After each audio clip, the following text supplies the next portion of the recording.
You are watching Channel Africa Conversations. We need government to create an environment for people to have appetite to come to our country.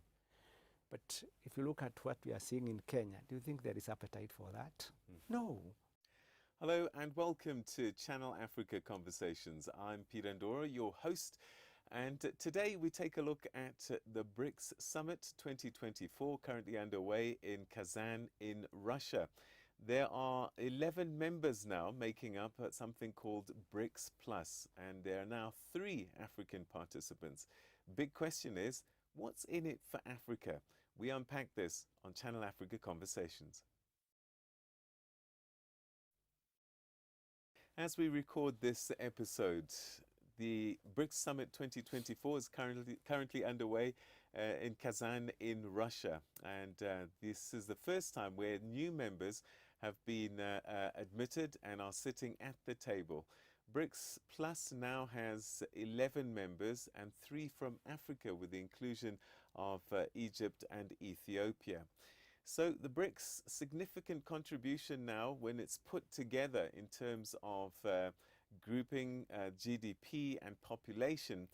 And today we're going to try and unpack what all of that means in terms of influence, economically, perhaps even geopolitically. But most of all, what's in it for Africa, given our own ambitions going forward? And helping us make sense of all of this, I'm now joined by Economist Dr Peter Karungu. Thanks very much indeed for joining us, and welcome. Thank you, Peter. Nice to meet you again. So, BRICS is currently underway in Kazan. What are your thoughts about the BRICS grouping?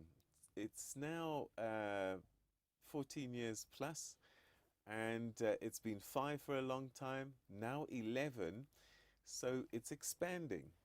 Originally, people sort of saw it as just a question of fighting back the West, but it looks as if it's empowering itself with some of the developments that it's been and initiatives that it's been putting in play.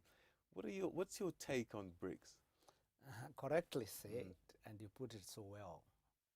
About 15, 14 years ago, everybody thought, especially economists, this is a joke. Today, there are 11 members. There are 16 applicants waiting to be admitted. And in total, the total package, there are 40 countries with the intention to be party to BRICS. The question is, why so? The answer is, somehow, many people can argue differently.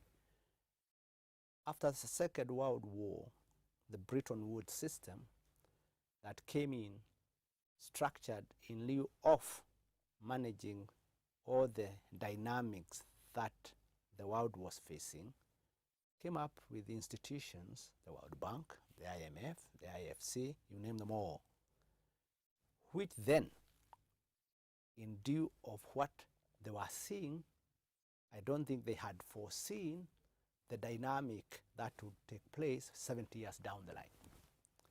Of which, if you look at it, the member states of the Bretton Woods, the key drivers were the victors of the war.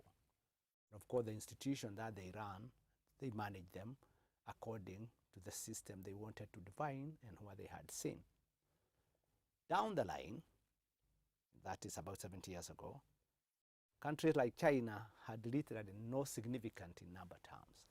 Countries like South Korea, one of the fastest growing economies. Countries like India, countries like South Africa. All of a sudden, these countries have come up and have somehow acquired a growth rate that literally shook everybody else.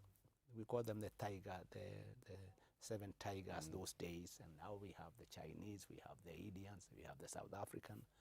Therefore, instead of being able to influence the members of Bretton Woods, it became very difficult.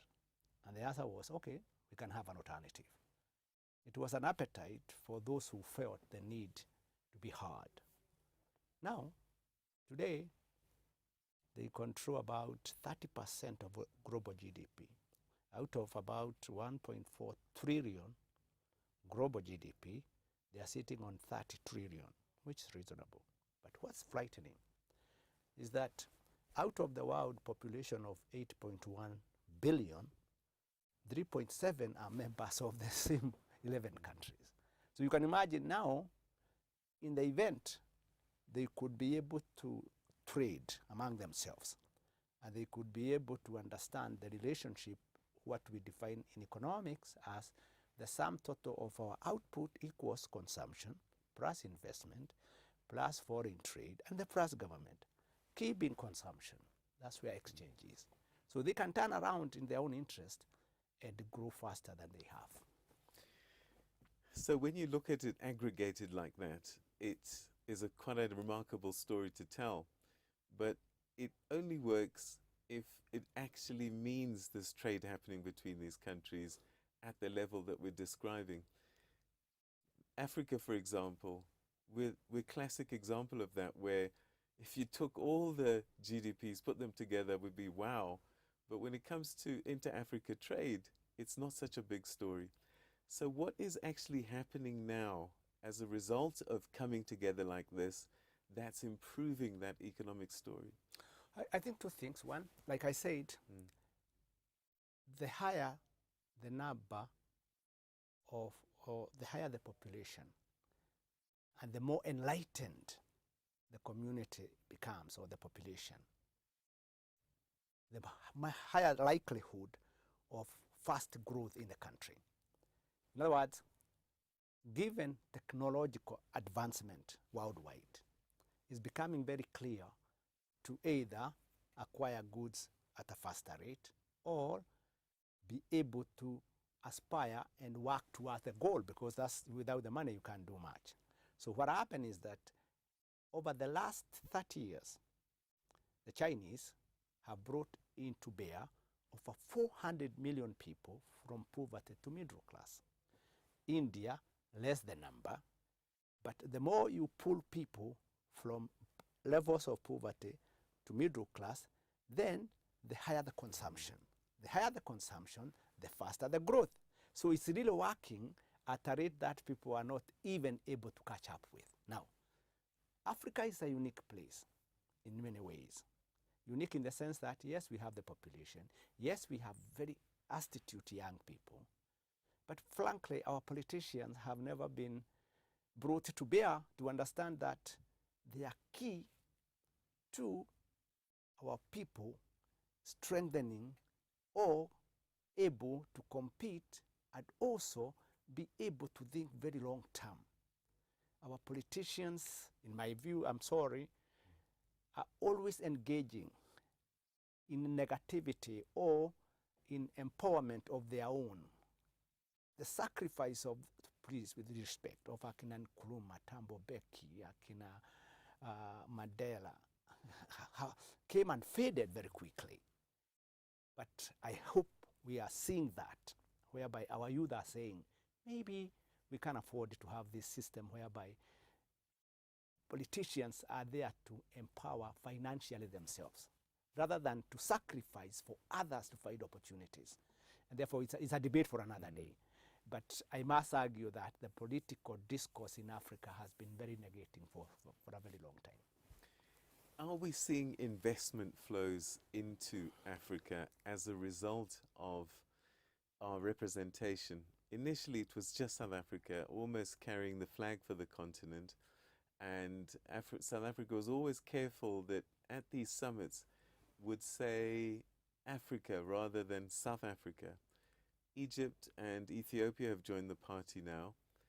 Is there something that the continent can look forward to now, in real terms, investment, trade, as a result of these three being there right now? I would agree totally. Let me explain. If you look at Ethiopia, about 10, 15 years ago, it was literally a country with literally no GDP to talk about. Today, their GDP is close to between 300 to 400 billion.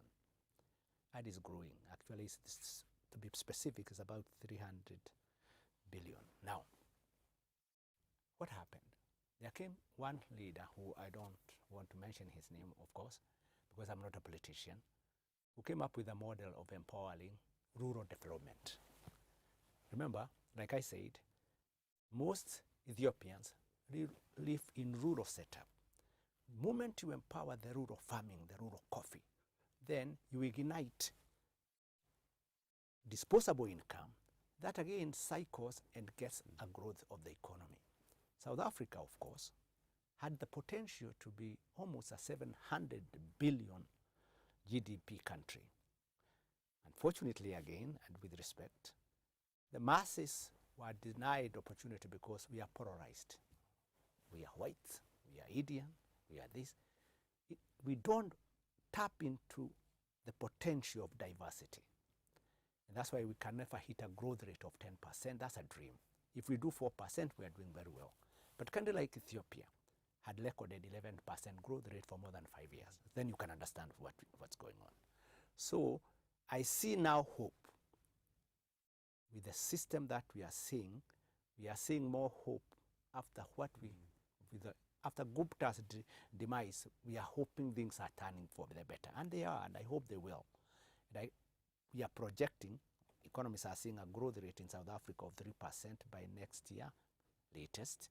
It could even be more than 3.3%. And then hopefully we're going to have that trajectory, because without the growth rate, there is nothing we can do. Now, when it comes to investment, how do we attract investment?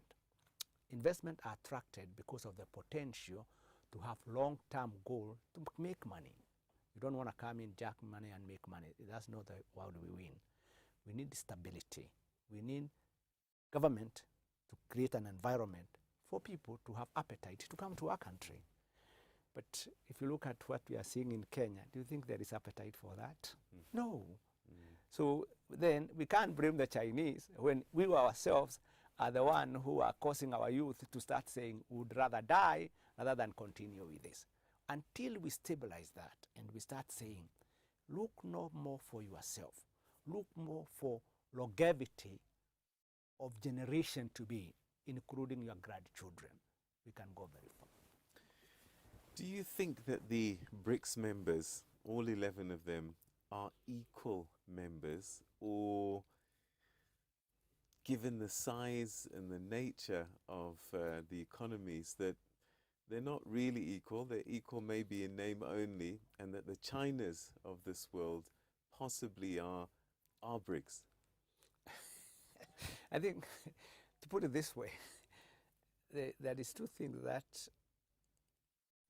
any democracy or any institution that requires some debate, there will always be either the best speaker or he who sacrifices a lot, or he who, in the event that there is a need to address an issue that requires self-sacrifice they can afford.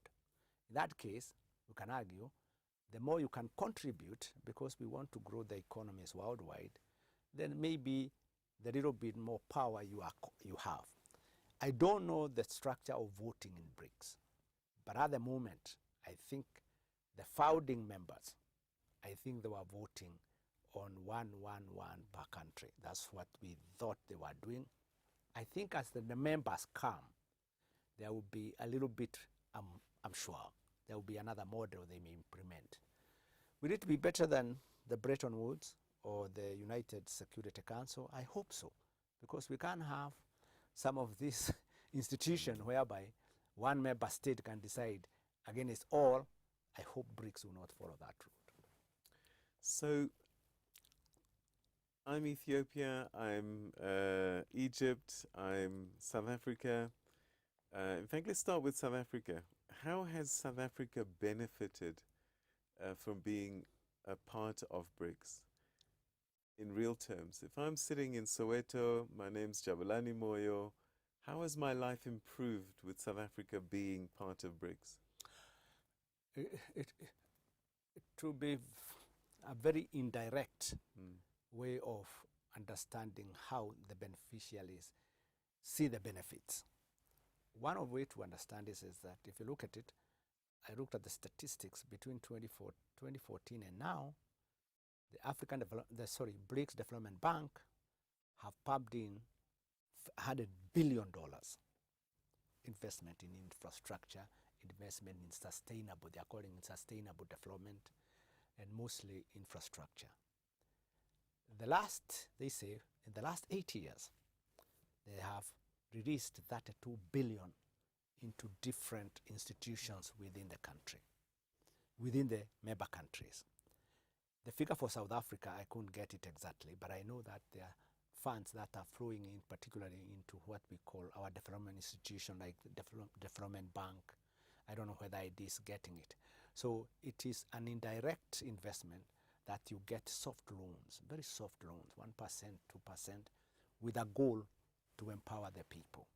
The question is, now that's what we go back to. Do our people take it for our people, or do they take it as politicians to empower themselves? That's another discussion. But believe me, there is a better option.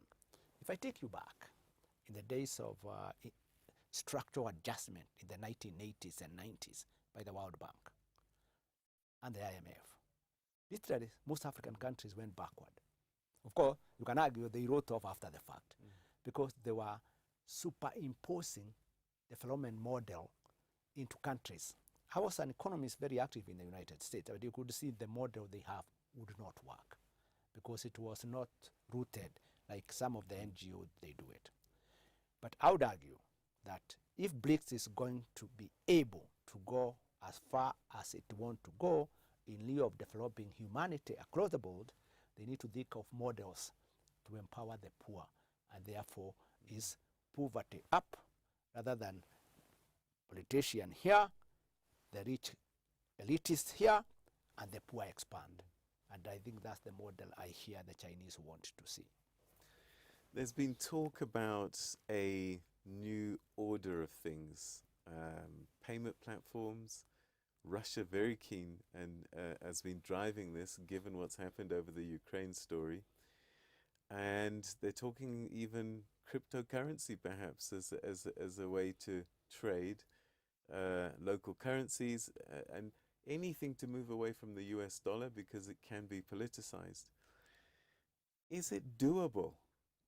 Can we trade as countries with cryptocurrency and freeze out things like the US dollar?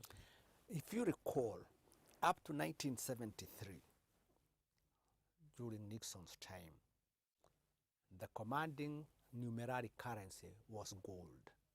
You converted what you want into gold ounces. It became very cumbersome, first of all for storage purposes and for the numbers. And then the dollar came in. And then it has been there as the numeric currency worldwide. In 1992 or somewhere around there, we thought the EU, the euro, would also come and compete. Didn't work. The reason being, one, to have a numeric currency, you need a very trusted central banking system. You also need he who has to carry it to be a key in GDP outcomes, because then the flow of the money, remember, the velocity of money is also a driver in what the growth is all about. So it happens then, it will take us reasonable time to be able to come to that place. But the reason why I said about gold was a difficult element as we compare with cryptocurrencies. Cryptocurrencies would be a better option because it can be paper money, correct? So I see that happening. But more important, leave me not. Remember, what is money in definition? Money is a means of exchange. In its own form means very little. If you give me this, I'll give you this. So I believe, somehow they can combine what they are doing with the commodity exchange. Really. Why can't you, if I take you back, one of the things that we are watching, after Saudi Arabia joined BRICS, they control almost, with the EU and Iran, they control about 43% of petroleum worldwide. Surely, and they buy coffee from Kenya. And they buy, I don't know how much gold from here. At some stage, we can say quid pro quo, and it works. Because even when you look at historical times, commodity exchange was the key to some of these. So I think they are going to combine this relationship by minimizing how much they have to depend on the dollar and the trade flows work. And there are so many options they have. But to be frank, it will take them about, I don't want to predict the time, a couple of years to get a numerary currency to do what the dollar has done. I'm curious about the African Continental Free Trade Agreement. So we've mooted it and we believe that it's a great idea. We're underperforming in terms of intra-Africa trade. And in theory, this vehicle is going to change the game. Will a BRICS setup enable the AFCTA, or are we going to be distracted by this other grouping in doing what we need to do on the continent? Anything that we do now, whoever is coming on board should accelerate the speed. Africa needs to anchor itself and open these borders. And I met somebody, I don't remember his name. They are doing, I read about an article of a young graduate from, he's 25 years old, and he's running his father's business from Dar es Salaam. I read the article, it was in the paper.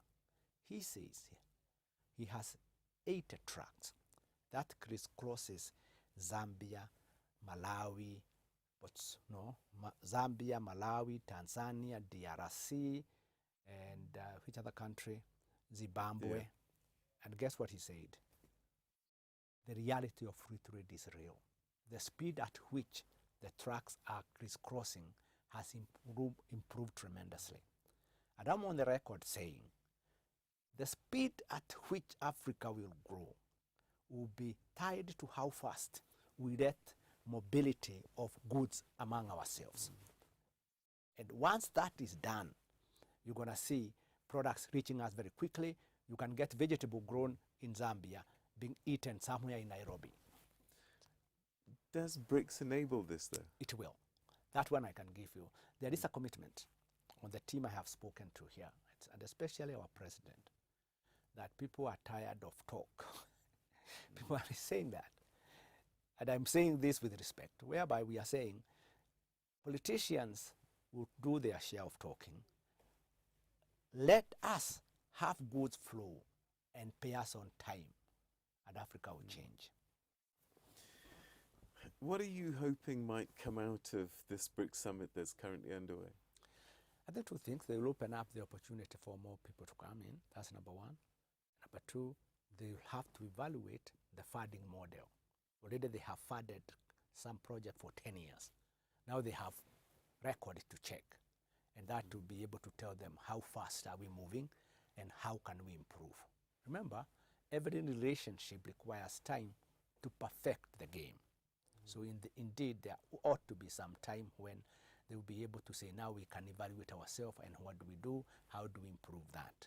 The cornerstone of this is that they, of course, are also aware that if they give a model that works, even the members of Bretton Woods will also try to improve themselves, because you bring in an alternative that is competitive, and competition on its own is healthy, as long as the goal is for humanity to improve.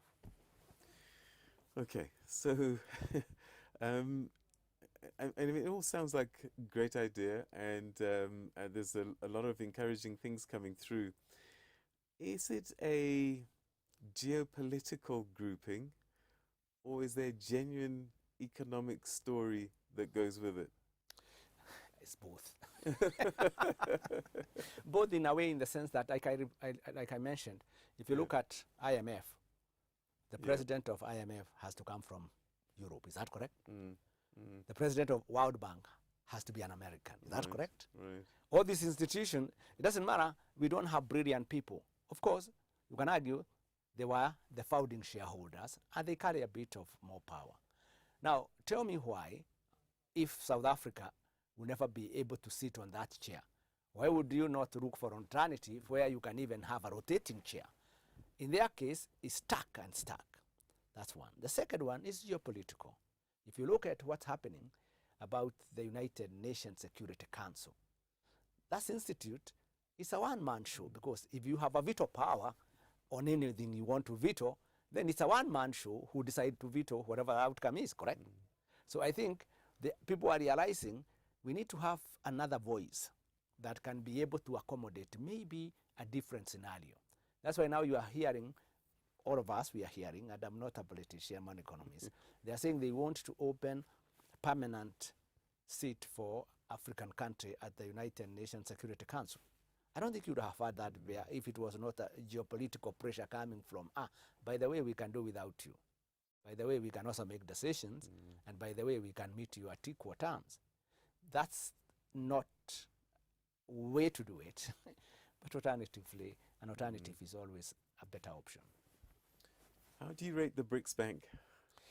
I wouldn't say much because it has been there for about now 10 years, started 2014. But from the way the funding model, I think there will be a better option in many countries. Than the BRICS Bank?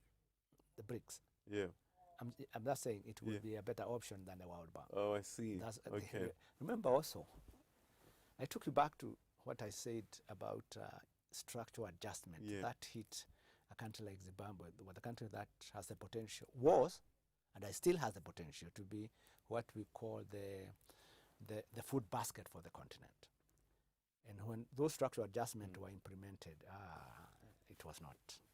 I don't think they ever recovered from that. We blame sometimes the politician, but we don't realize there was also some dynamic that contributed to that. Anyway, so I'm assuming each and everybody has to start questioning, where did they do well, improve on that, where did they go wrong, we correct that. And I'm not convinced that the model we had for Bretton Woods system was conducive for poor countries. Do you think that for Africa's voice to be properly represented, we need to see more African representation in the grouping, particularly the bigger economies? For example, Nigeria, one would have thought they would have been in the first round of new members, given its size. I don't know, but I would argue sometimes it's not the size. It's the commitment of what you are doing. I see, I don't know whether you know that, but I must say the relationship between Nigeria and Britain is very... So I don't know what alternative, because, by the way, I once met an economist in Nigeria, and he told me, I quote, one of the leading drain of foreign exchange, the US dollar or the pound, is the medical cost that the elite of Nigeria spared in Britain. That can be argued somehow. But because I'm in the industry of medicine, I went to Nigeria. It is I don't have an infrastructure in health, particularly for cardiac. When I was there was not a single heart institute. I doubt they have any. Places like South Africa, there are more than, you can talk about 150. In Kenya, maybe another 20, 30. In Egypt, I don't know how many. Then you start pragmatically asking those questions. Because if they have something like that, you can now see, you have to start looking, hey, what's the alternative here? What are we doing? I think that's the issue. Kenya, of course, they just believe that they can sort out war in Haiti. So very difficult. So Karungu, it's been a pleasure talking to you. I wish we could have talked for longer, but we'll have future conversations, I'm sure. But thanks so much indeed for sharing your insights with us on the BRICS story, and particularly from an African perspective. Yeah, thank you so much. Really appreciate it. Thank you. Okay. And that's how we come to the end of today's edition of Channel Africa Conversations. Before I go, please remember you can share your thoughts with us and comment on this episode and future ones on our social media pages, and you can see them on your screen now. And please share your thoughts about the kind of conversations you'd like us to have. subject areas you want us to cover. Until the next time, goodbye.